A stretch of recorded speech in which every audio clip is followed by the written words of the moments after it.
Congress party के मुख्य प्रवक्ता रविंद्र शर्मा ने कहा कि आतंकवाद के मुद्दे पर हर राजनीतिक दल को सरकार का समर्थन करना चाहिए और जो भी इस साजिश के पीछे है उसे सख्ती से निपटना चाहिए, चाहे वो पीएफआई हो या कोई और संस्था। रविंद्र शर्मा जी हमारे साथ मौजूद हैं, चीफ स्पोक्स पर्सन है कांग्रेस पार्टी के। जो अभी ट्विन ब्लास्ट हुए हैं उस पर क्या आपका रिएक्शन? देखिए, ये बड़ी गंभीर बात है कि जम्मू सूबे में भी और उधमपुर जिला के अंदर इस तरह की वारदात होना, सिक्योरिटी फोर्सेस को और अलर्ट होने की ज़रूरत है।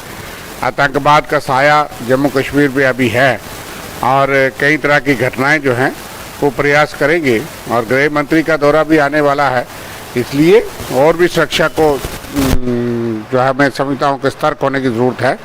और इस तरह की घटनाएं जो है जम्मू प्रांत में और जो शांतिपूर्ण प्रांत था उसमें इस तरह की घटनाएं बीच बीच में छुटपुट जो है वो कराई जाती हैं।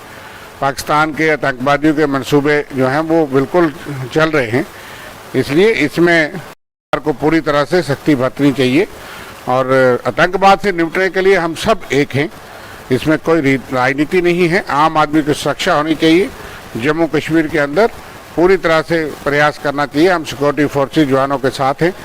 इसके साथ साथ ही जो पीएफआई पे जो कार्रवाई हुई देश में, उसके बाद आपको लगता है कि इसको कम्युनल रंग देने की कोशिश की जा रही है, लेकिन आतंकवाद का कोई भी जो है धर्म नहीं होता है।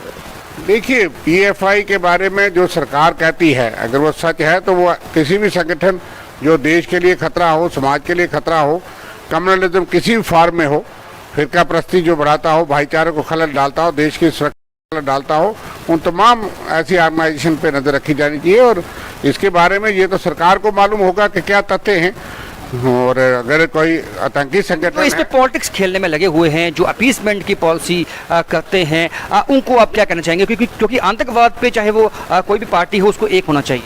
देखिए, आतंकवाद और देश में भाईचारे के सब एक है और कांग्रेस पार्टी सबसे आगे है। हमने आतंकवाद के विरुद्ध जो है जंग लड़ी है और उसमें प्रधानमंत्री 2 खोए हैं। इसलिए जो भी लोग देश का माहौल खराब करते हैं, जो भी ऐसे संगठन हैं, पीएफआई तो एक संगठन हो सकता है, लेकिन और भी जो संगठन है राजनीति के बगैर किसी भी दल के साथ जुड़े हों, उनके खिलाफ जो सबूत हों उनके आधार पर कार्रवाइयाँ होनी चाहिए। अल्पसंख्यों में किसी में भी कोई ऐसा दहशत का माहौल देश में नहीं होना चाहिए। हम भाईचारे से एकता, अनेकता में एकता से ही आगे बढ़ सकते हैं। इसलिए पीएफआई के बारे में सरकार को मालूम होगा, जिस तरह के तथ्य बता रही है सरकार, वो जरूर। इस तरह से कांग्रेस पार्टी का साफ कहना है कि जो आतंकवाद का कोई भी रंग नहीं होता है, इसमें बिना भेदभाव के कार्रवाई जो है होनी चाहिए। जो भी संगठन है, चाहे पीएफआई ऐसे संगठन हैं, अगर वो देश में आतंकवाद फैलाने का काम करते हैं तो उस पर सख्त कार्रवाई होनी चाहिए। कैमरामैन नारायण दत्त के साथ राजन वैद, न्यूज़ 18 जम्मू।